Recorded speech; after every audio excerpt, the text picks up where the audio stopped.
So we have a deck of cards, and I would tell the audience I want them to choose two cards. So the first card, I would have them choose just by grabbing one that they liked. Let's just say they chose, say the Eight of Diamonds. Alright, so memorize that. Got it. And we'd leave it on top of the deck and then give the deck a really quick mix. And then the second card would be chosen by going through the deck one card at a time.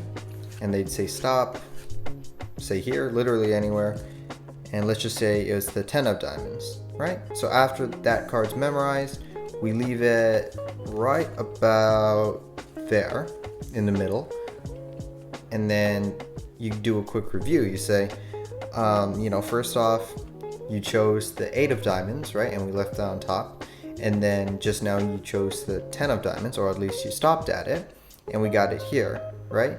But what if I told you the 10 of diamonds is actually here, and the 8 of diamonds that you chose at the beginning is actually there? Yo, what's up guys? So today I thought I'd share this little transposition I made a while back.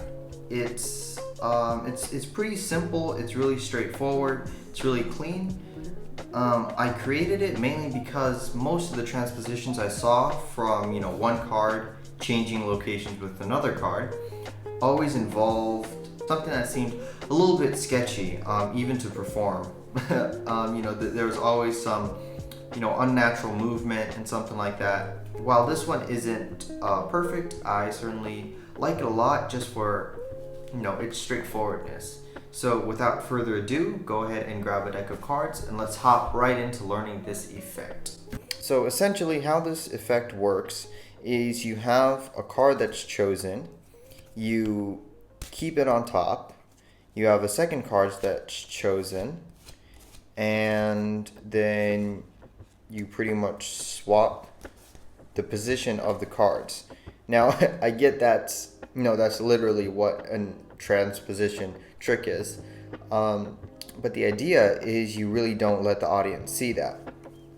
So step by step is you first want to get the first card selected.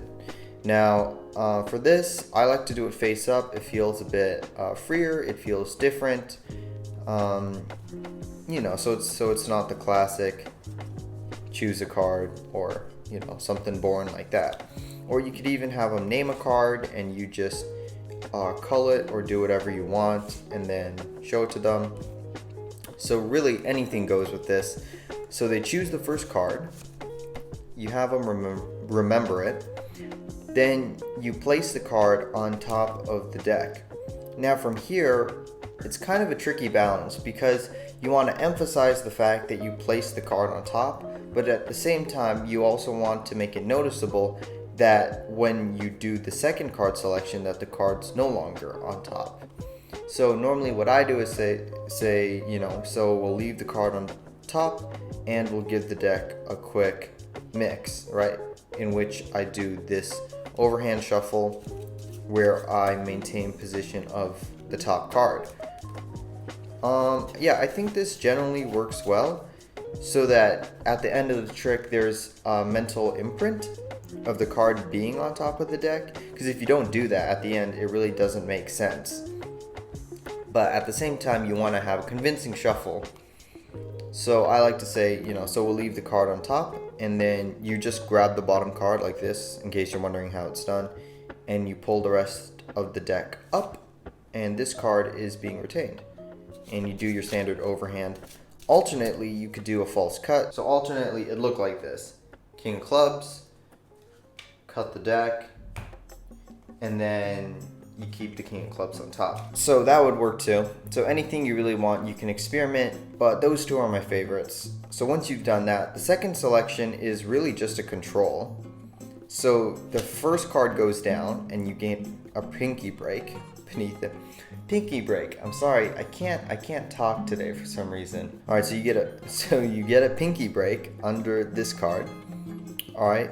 After you deal it, then you get a thumb break from that. So you go pinky break, thumb break as you grab the second one. So now you have this card here, right? and you keep going until they say stop. Say they say stop here, you flip the card once, you have them memorize it, you flip the card twice, and you drop the card that you had. So again, you flip it like this, you just use this packet to flip it. And then after they've memorized it, you said your thing, you flip it again, and you drop the King of Clubs, which is the first card, on top of it. Alright, then you do a quick smear fan, you do the card, you place the card there, open up the packet, and you put it in. And that motion pretty much just places their card right in the middle. But in their mind, the card that they just chose, the 5 of spades, is in here, and the King of Clubs is somewhere else, right? So effectively what you've just done is you've gone through and you've swapped this card for another card, and you've placed that card in the middle of the deck. So now I try to say something like, so you remember at the beginning where we left that card on top, right? And just now we got whatever the other card is here, right? Not those words exactly, obviously, but you name the cards, and then you pretty much reveal to them that this one is actually the first one that they chose, and the one on top is actually the second one that they chose that was in the middle. So you could also, alternately reveal it the other way, because if they remember the 3 of diamonds to be in the middle, you could say, but the 3 of diamonds is actually on top.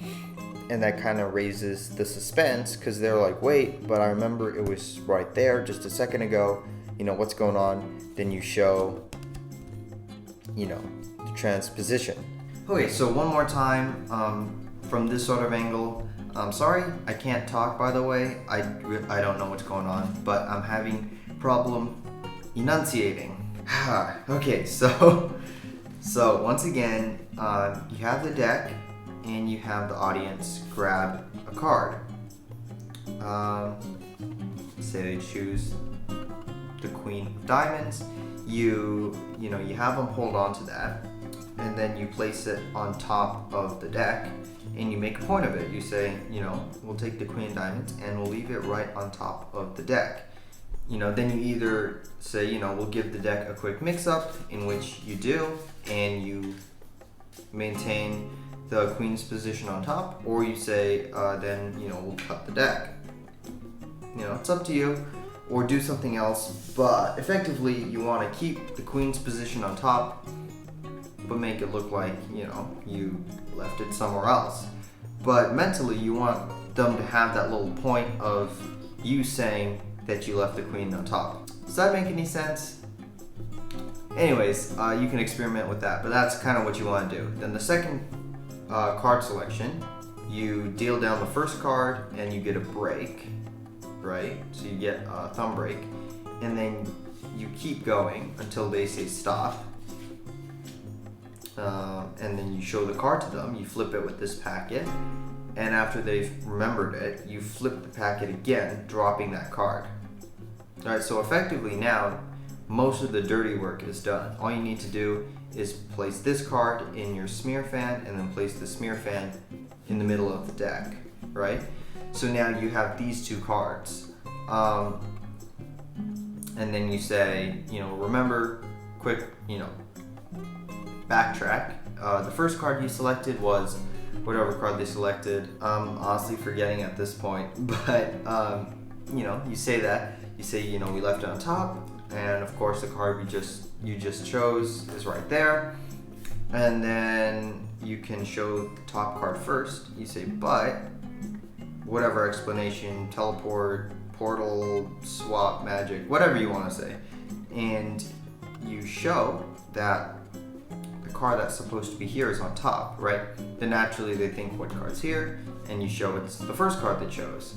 And, voila, quick transposition effect, get reactions, do whatever you want. And that's pretty much how the effect is done. Now, I will say it's kind of interesting. The cool thing about this trick is if you watch it a few times and you look at it, you realize the transposition really doesn't make that much sense.